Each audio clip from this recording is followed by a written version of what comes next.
Let's talk about the time that two black men made a statement on the world's biggest stage and the entire world shunned them for it. I'm Andre and this is Blackity Black History, Part 3.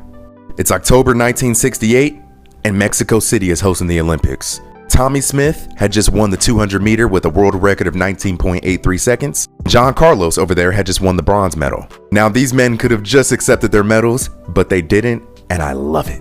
This is the picture that was taken when they accepted their medals on the podium and is one of the most famous and infamous pictures of all time. Both accepted their medals with no shoes on but wearing black socks to represent black poverty. Tommie Smith wore a black scarf around his neck to represent black pride. John Carlos wore his jacket unzipped to show that he was in solidarity with blue-collar workers. He also wore a necklace made of beads to pay tribute to every single person who had ever been lynched, tarred, or hung and had never had a prayer said for them.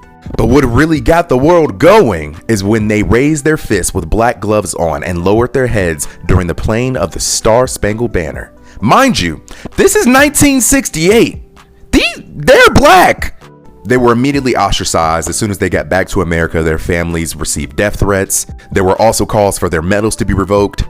It took a lot of time for the world and the perception to heal of these men for the disrespect that they, paid towards their country. But I'm here to recognize these men for what they are, heroes. Not many people could do this right now, or would have the courage to do this right now. And they did it in 1968, at the height of the civil rights movement. Both men are still living today and have fortunately lived long enough to accept their flowers.